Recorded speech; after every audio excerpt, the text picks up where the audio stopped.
ہم ہے جامع تیرا، قرآن امام ہے تیرا، منبر تیرا عرش بری۔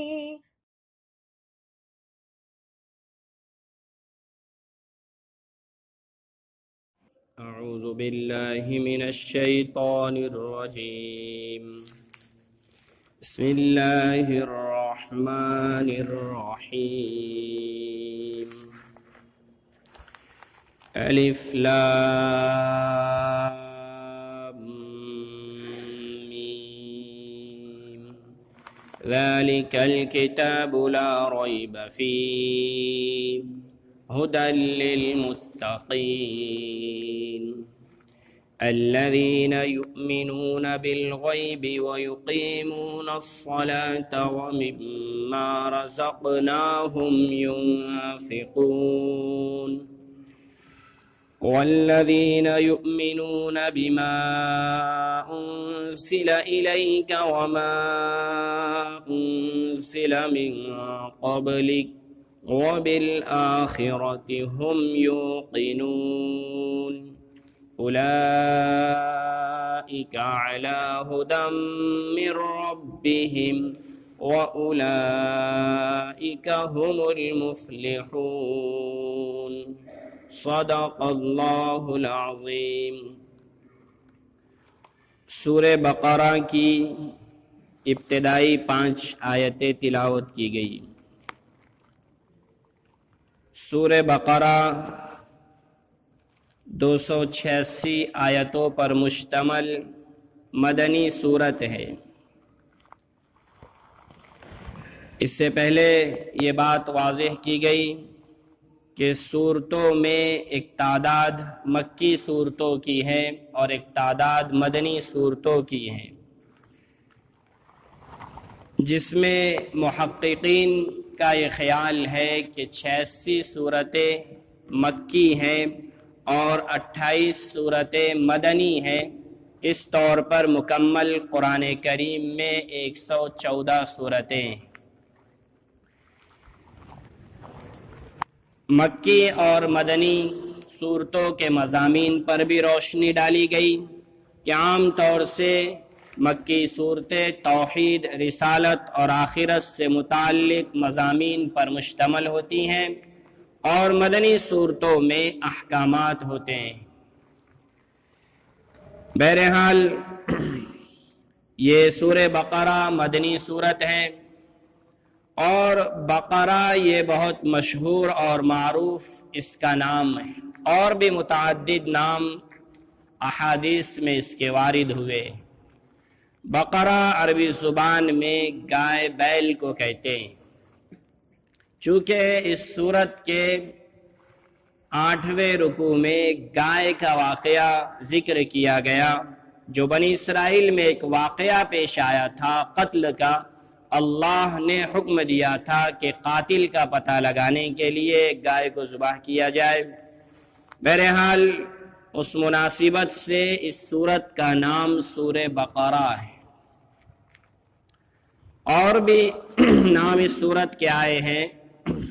ایک نام حدیث شریف میں الزہرا آیا، اقرأ الزہراوین کا لفظ حدیث میں ہے کہ 2 روشن اور چمکدار صورتوں کی تلاوت کرو، اور اس کے آگے وضاحت سورہ بقرہ اور سورہ آل عمران کی ہے کہ یہ دونوں ایسی روشن، ایسی چمکدار، ایسی تابناک صورتیں ہیں کہ قیامت کے دن کی تاریکیوں میں یہ صورتیں بندے کو راستہ دکھانے کا کام کریں گی۔ پل صراط پر گزارنے والی روشن یہ سورت سورہ بقرہ ہے، اس لیے اس سورت کا ایک نام الزہرا بھی ہے، جس کے معنی ہے روشن، چمکدار، تابناک۔ اور اس سورت کا ایک نام حدیث شریف میں سورۃ السنام بھی آیا ہے۔ سنام عربی زبان میں بلندی کو کہتے ہیں، اونچے مقام کو کہتے ہیں۔ اونٹ کے کوہان کو بھی سنام کہا جاتا ہے، اس لیے کہ وہ بلند ہوتا ہے۔ حدیث شریف میں اس کو سنام اس کی بلندی کی وجہ سے کہا گیا، اس کے اونچے مقام کی وجہ سے کہا گیا۔ یہ سورت بزرگ ترین اور معزز ترین صورتوں میں اس کا شمار ہے۔ اللہ کے نبی صلی اللہ علیہ وسلم کا فرمان ہے لِكُلِّ شَيْءٍ سَنَامٌ، ہر چیز کی ایک بلندی ہوتی ہے، اونچا مقام ہوتا ہے۔ وَسَنَامُ الْقُرْآنِ سُورَةُ الْبَقَرَةِ، اور قرآن کی بلندی اور اونچا مقام اس کی سورت سورہ بقرہ ہے۔ آگے اللہ کے نبی صلی اللہ علیہ وسلم نے فرمایا فیہا آیتٌ ہی سیدۃ القرآن، کہ سورہ بقرہ میں ایک آیت ایسی ہے جو پورے قرآن کی سردار مانی جاتی۔ اور آگے آپ نے فرمایا ہی آیت الکرسی، وہ آیت الکرسی، آیت الکرسی کی بھی بہت سی فضیلتیں احادیث میں وارد ہوئی۔ بہرحال سورۃ السلام بھی اس کو کہا گیا ہے۔ سورہ بقرہ اس کی بے شمار فضیلتیں احادیث میں وارد ہوئی۔ ترمذی شریف میں حضرت ابو ہریرہ رضی اللہ تعالیٰ عنہ سے مروی روایت ہے، اللہ کے رسول صلی اللہ علیہ وسلم نے ارشاد فرمایا ان الشیطان یفر من البیت التی تقرأ فیہا سورۃ البقرہ، کہ جس گھر میں سورہ بقرہ کی تلاوت کی جاتی ہے شیطان اس سے بھاگ جاتا ہے۔ شیطان اس گھر میں رہ نہیں سکتا جس گھر میں سورہ بقرہ کی تلاوت کی جاتی ہے۔ اور ایک موقع پہ اللہ کے نبی نے فرمایا لا تجعلوا بیوتکم قبورا، کہ اپنے گھروں کو قبرستان مت بناؤ، بلکہ سورہ بقرہ کی اپنے گھر میں تلاوت کرو اور اپنے گھروں کو آباد کرو۔ گھروں میں قرآن کریم کو نہیں پڑھنا گویا کہ گھر کا قبرستان بن جانا ہے۔ اور ایک حدیث میں اللہ کے نبی نے یہ بھی فرمایا کہ جس سینے میں قرآن کا کچھ بھی حصہ نہ ہو، جس کو قرآن کچھ بھی یاد نہ ہو، وہ سینہ گویا کہ قبرستان ہے، ویران ہے، وہ اجڑا ہوا سینہ ہے۔ بہرحال بہت سی فضیلتیں اس صورت کے متعلق وارد ہوئی ہے۔ اللہ کے نبی صلی اللہ علیہ وسلم نے اس کے پڑھنے کا حکم دیا۔ اقرأوا سورۃ البقرہ، فرمایا سورہ بقرہ کو پڑھو، فإن أخذها برکۃ، اس کو تھام لینا، اس کو پکڑ لینا، اس پر عمل کرنا، اس کی تلاوت کرنا برکت کا سبب ہے۔ وَتَرَكَهَا حَسْرَةٌ، اور اس کو چھوڑ دینا حسرت ہے، ندامت ہے، ناکامی ہے، نامرادی۔ بے شمار فضائل اس سورت کے آئے ہیں سورہ بقرہ کے۔ بہرحال سب سے پہلی آیت ہے الف لام میم۔ قرآن کریم میں اس طرح کی جو آیتیں ہیں یا اس طرح کے جو حروف ہیں ان کو حروف مقطعات کہا جاتا ہے۔ کہیں پر ہے حامیم، کہیں پر ہے یاسین، تو کہیں پر ہے طٰہٰ، کہیں پر ہے کاف ہا یا عین صاد، کہیں پر ہے الف لام را۔ بہرحال اس طرح کے جو حروف قرآن میں آئے ہیں اس کو حروف مقطعات کہتے ہیں۔ اس کی حقیقت کیا ہے؟ مفسرین کے بہت سے اقوال اس میں وارد ہوئے، 14 سے زائد اقوال مفسرین کے اس میں آئے ہیں۔ مفسرین کی ایک جماعت کا کہنا ہے ہی اسماء السور، کہ یہ الفاظ صورتوں کے نام ہیں۔ ایک جماعت کہتی ہے ہی اسماء القرآن، کہ یہ قرآن کریم کے نام ہیں۔ اس طرح کے جتنے حروف مقطعات ہیں یہ قرآن کریم کے نام ہیں۔ ایک جماعت نے کہا کہ ہی اسماء اللہ تعالی، یہ اللہ تعالیٰ کے نام ہیں۔ بعض روایتوں میں نبی اکرم صلی اللہ علیہ وسلم کے نام بھی وارد ہوئے ہیں کہ طٰہٰ اللہ کے نبی صلی اللہ علیہ وسلم کا نام ہے۔ عبداللہ بن عباس رضی اللہ عنہما جو ایک بڑے مفسر ہے، وہ کہتے ہیں کہ الف لام میم کا مطلب ہے انا اللہ ارا، کہ اللہ تعالیٰ فرما رہے ہیں کہ میں اللہ ہوں اور میں تمہاری نگرانی کرتا ہوں، میں تم کو دیکھتا ہوں۔ تو عبداللہ بن عباس کے ساتھ ایک صحابہ کی ایک بڑی جماعت کا بھی یہی خیال ہے کہ اس کے معنی ہے انا اللہ ارا۔ یہ مختلف تفسیری اقوال ہے، لیکن جمہور مفسرین اور صحابہ میں حضرت ابوبکر، حضرت عمر، حضرت عثمان، حضرت علی، یہ خلفائے راشدین رضی اللہ عنہم اور تابعین کی ایک بڑی جماعت اور جمہور مفسرین کا یہ خیال ہے کہ یہ حروف مقطعات متشابہات قرآنی میں سے ہیں، اس کا علم کسی مصلحت کی بنا پر اللہ تعالیٰ نے عام انسانوں کو نہیں دیا ہے۔ یہ سر من اسرار اللہ تعالی، انہوں نے کہا کہ اللہ کے رازوں میں سے ایک راز ہے، علم مستور و سر محجوب استأثر اللہ سبحانہ وتعالی بہ۔ فرمائیں کہ یہ چھپا ہوا علم ہے، ایک پوشیدہ راز ہے جس کو اللہ نے اپنے ساتھ خاص کیا ہے، انسانوں کو نہیں بتایا گیا۔ بہرحال اس کو یہی کہا جاتا سر من اسرار اللہ تعالی۔ جمہور مفسرین کا یہی خیال ہے کہ اللہ کے رازوں میں سے ایک راز ہے، اس کو اللہ تعالی سب سے بہتر جانتے ہیں۔ آگے فرمایا ذالک الکتاب لا ریب فیہ، یہ ایک کتاب ہے جس کے اندر کوئی شک و شبے کی گنجائش نہیں۔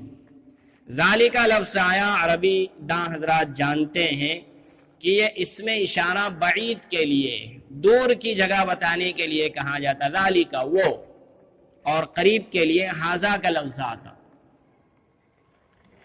لیکن یہاں پر ھذا کی جگہ پر اللہ نے ذالکہ استعمال کیا۔ تمام مفسرین کا اتفاق ہے کہ یہ ذالکہ اسم اشارہ صرف بعد مکانی کے لیے نہیں، صرف دور کی جگہ بتانے کے لیے نہیں، بلکہ علو مکان اور علو درجہ کے لیے بھی آتا، یعنی اس کتاب کا اونچا مقام بتانے کے لیے اللہ نے خود لفظ ھذا کے بجائے ذالکہ استعمال کیا اور الکتاب فرمایا، معرفہ استعمال کیا، جبکہ قرآن کریم کی آیتیں ابھی نازل ہو رہی تھی، اسی وقت اللہ نے الکتاب فرما دیا کہ یہ ایک منظم کتاب ہے، مرتب یہ ایک کتاب ہے، یہ کوئی چند آیتیں یا چند سطریں یا چند احکام نہیں ہے، بلکہ لوح محفوظ میں ایک مرتب کی ہوئی اللہ کی جانب سے کتاب محفوظ ہے اور وہ تم کو ملنے والی ہے۔ علامہ زمخشری نے کہا کہ الکتاب کہہ کر اللہ نے یہ بتلا دیا کہ الکتاب الکامل فقط ہی، کہ کامل کتاب دنیا میں صرف یہی رہنے والی، اس کے علاوہ دنیا کی تمام کتابیں ناقص ہوں گی، اس کے اندر کمی ہوگی اور اس کے اندر شک و شبے کی گنجائش ہو سکتی ہے، لیکن یہ کتاب ایسی کامل ہے کہ قیامت تک اس کے اندر کوئی رد و بدل نہیں ہو سکتا، کوئی کمی بیشی نہیں ہو سکتی، کوئی تبدیلی نہیں ہو سکتی، اس لیے فرمایا ذالک الکتاب۔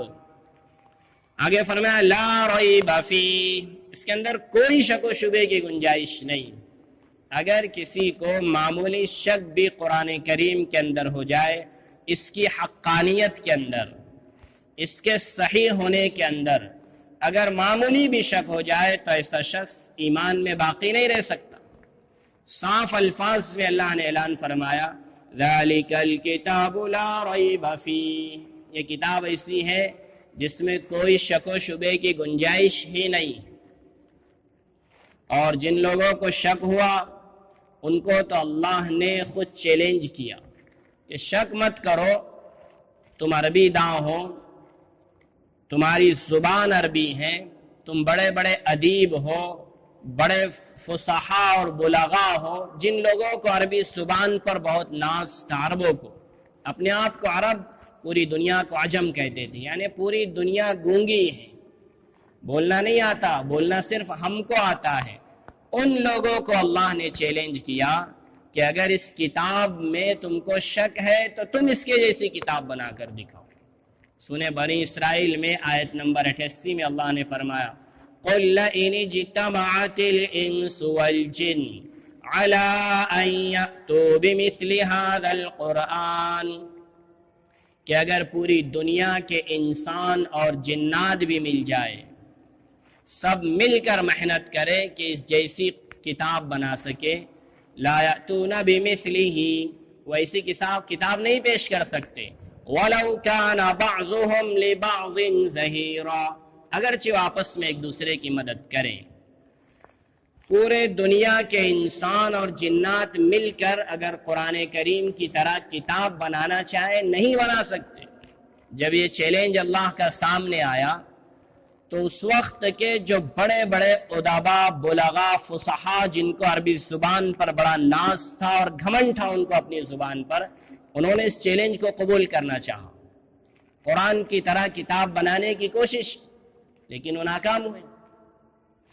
جب پورے قرآن کی جیسی کتاب نہیں پیش کر سکے، اللہ نے اپنے چیلنج کو مزید مختصر کیا۔ سورہ ہود میں آیت نمبر 13 میں اللہ نے فرمایا ام یقولون افترا، ارے یہ نادان کہتے ہیں کہ محمد نے قرآن کو گھڑ لیا ہے، خود سے لکھ لیا ہے، قل فأتوا بعشر سور مثلہ مفتریات، تم بھی ایسی گھڑی ہوئی 10 صورتیں پیش کرو، تم بھی ایسی 10 صورتیں بنا کر لے آؤ۔ تو اس کو بھی وہ قبول نہیں کر پائے۔ قرآن کریم کی 10 صورتیں بنانے کی بھی کوشش کی گئی لیکن ناکام ہوئے۔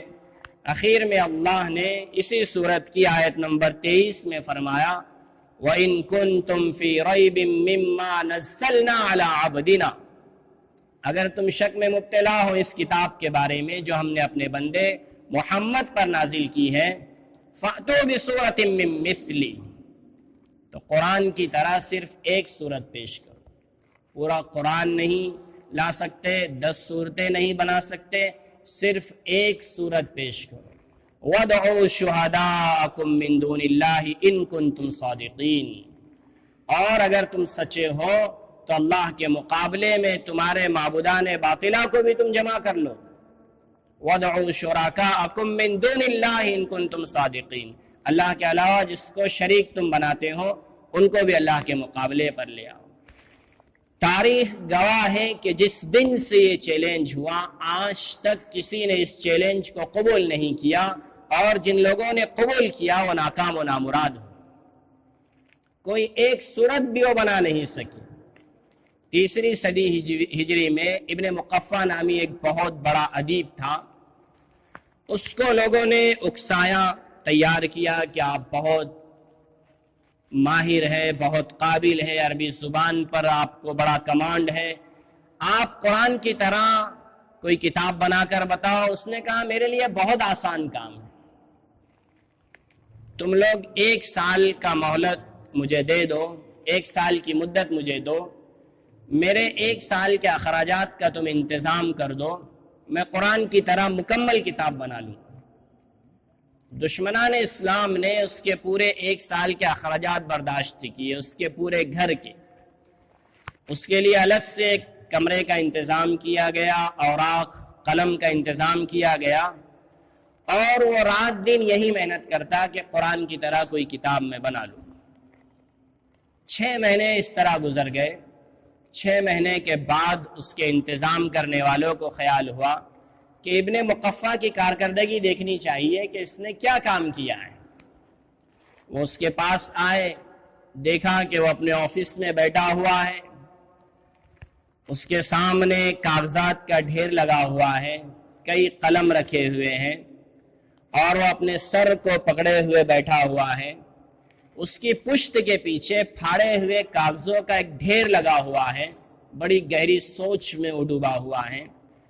آنے والوں نے پوچھا کہ ابن مقفع 6 مہینے میں جو تم نے کام کیا ہے اپنی کارکردگی دکھاؤ۔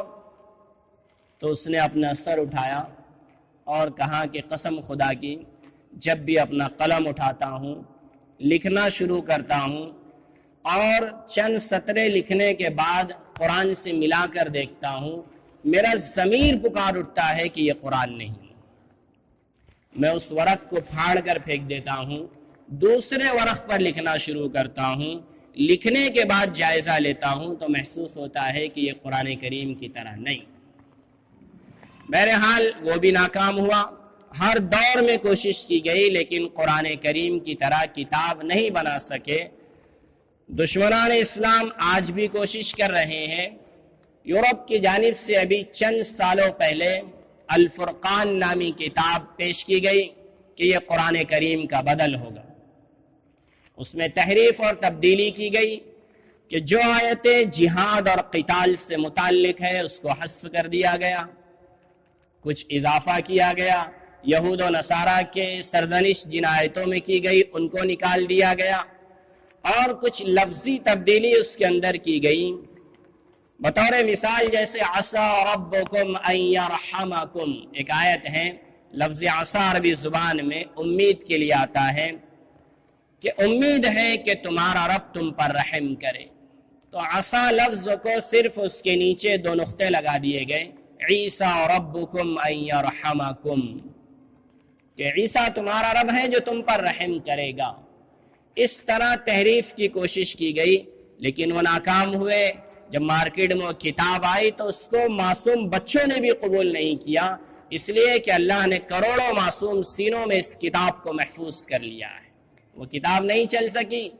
ایسے ادوار بھی اس زمانے میں آئے کہ قرآن کے ایک ایک صفحے اور نسخے کو جلا دیا گیا، سمندروں سے پاٹ دیا گیا کہ روئے زمین سے قرآن کے الفاظ اوراق سب ختم ہو جائیں، لیکن اس وقت بھی اللہ نے قرآن کریم کی حفاظت فرمائی، سینہ در سینہ یہ قرآن کریم چلتا رہا، اور ماؤں نے دودھ پلاتے ہوئے اپنے معصوم بچوں کو تلاوت کر کے قرآن کریم سنایا، اور والدین نے بچوں کو حافظ بنایا۔ بہرحال یہ کتاب محفوظ ہے، ایسی محفوظ ہے کہ اللہ نے فرمایا لا یأتیہ الباطل من بین یدیہ ولا من خلفہ تنزیل من حکیم حمید، اس کے آگے سے نہ پیچھے سے کسی طرف سے اس کے اندر باطل اور شک و شبہ اس کے اندر داخل ہو سکتا ہے، بلکہ اللہ رب العزت کی جانب سے یہ نازل کردہ ہے۔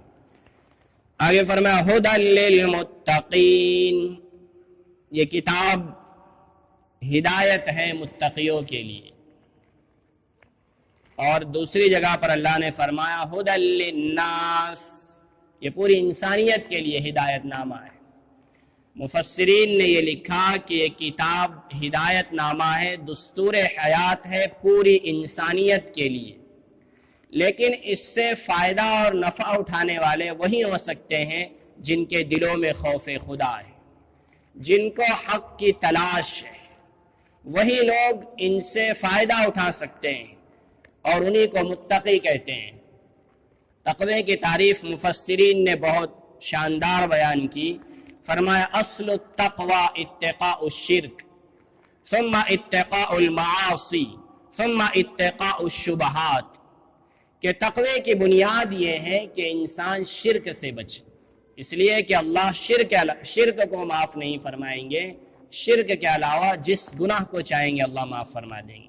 ان الشرک لظلم عظیم بھی فرمایا کہ شرک سب سے بڑا گناہ ہے، تو متقی وہ ہوگا جو سب سے پہلے شرک سے بچے گا، ثم اتقاء المعاصی، اس کے بعد وہ گناہوں سے بچے گا جس میں کبیرہ بھی اور صغیرہ بھی ہے، والدین کی نافرمانی کرنا، زنا کرنا، چوری کرنا، غیبت کرنا، کسی پر بہتان لگانا، اس طرح کے کبائر کی ایک بڑی فہرست احادیث میں وارد ہوئی، جھوٹ بولنا اور جھوٹی گواہی دینا۔ غرض متقی شخص وہ ہے جو ان گناہوں سے بھی بچے، بلکہ چھوٹے چھوٹے گناہوں سے بھی بچے ہو۔ اور تیسرا درجہ ہے ثم اتقاء الشبہات، مشکوک چیزوں سے بھی بچنا، اگر کسی کے حلال اور حرام ہونے میں شبہ ہے، شک ہے، اس سے بھی بچنا چاہیے۔ جب ہم شرک سے بچیں گے، گناہوں سے بھی بچیں گے اور مشکوک چیزوں سے بھی بچیں گے، اسی وقت ہم متقی کہلائیں گے۔ اور اللہ نے فرمایا ھدی للمتقین، یہ کتاب ہدایت نامہ ہے متقیوں کے لیے۔ اللہ رب العزت سے دعا ہے کہ اللہ تعالی ہم سب کو متقی بنائے۔ اگلی آیتوں میں انشاءاللہ اگلے ہفتے اس کی تفسیر کی جائیں گی کہ متقیوں کی صفات کیا ہے، دنیا میں ان کی پہچان کیا ہے، ان کی علامتیں کیا ہیں، وہ کون سے اعمال کرتے ہیں جن کی بنیاد پر ان کو متقی کہا جا سکتا ہے۔ اللہ رب العزت سے دعا ہے کہ اللہ تعالی ہم سب کو قرآن کریم کے احکام پر عمل کرنے والا بنائے۔ وآخر دعوانا الحمدللہ رب العالمین۔